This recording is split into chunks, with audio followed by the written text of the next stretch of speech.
नेमकं कारण होतं आणि मनसे पक्ष त्यांना का हवासा वाटतोय? मला वाटतं की मला असं वाटतं की सत्तेत जेवढी लोक आहेत त्यातली अनेक लोक ही महाराष्ट्र नवनिर्माण सेनेच्या विविध पदांवर होती.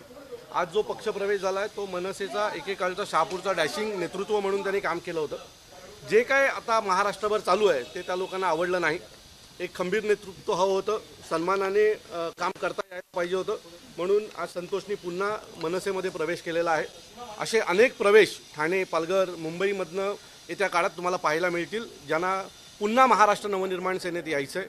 आत्ता जर तुम्ही नीट पाहिलात तर विविध पक्षांमध्ये आमदार, नगरसेवक हे महाराष्ट्र नवनिर्माण सेनेतनं पहिले निवडून आलेली सगळी लोक आहेत जी तिकडे गेली होती. तर ती सगळे आता परतीच्या वाटेवर आहेत. तुम्हाला पुढच्या काही दिवसात प्रचंड मोठ्या प्रमाणात मनसेतनं जे नगरसेवक आमदार बाहेर गेलेले ते तुम्हाला पुन्हा येताना दिसतील आणि त्याची एक झलक ही येत्या साहेबांच्या नाशिकच्या दौऱ्यामध्ये तुम्हाला दिसून येईल. ठाणे आणि कल्याण जो शिवसेना शिंदे गटाचा बालेकिल्ला मानला जातोय त्यामध्ये हे अशा प्रकारे खिंडार पुन्हा एकदा पडेल. मला असं वाटतं की ज्या पद्धतीचं राजकारण ठाणे जिल्ह्यामध्ये चालू आहे ते पाहता पुढच्या काही दिवसात मनसेमध्ये खूप मोठ्या प्रमाणात प्रवेश होतील आणि हे सतत सुरू राहतील.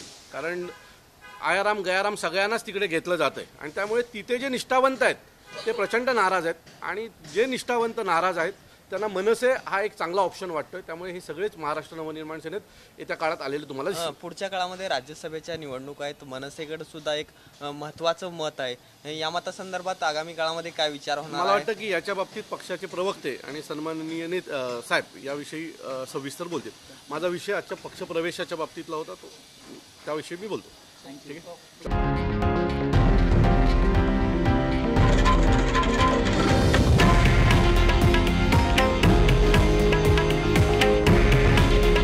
हे आहे देशातील नंबर 1 न्यूज नेटवर्क आणि आपण पाहत आहात TV9 मराठी. काळजी तुमची, हित महाराष्ट्राचं.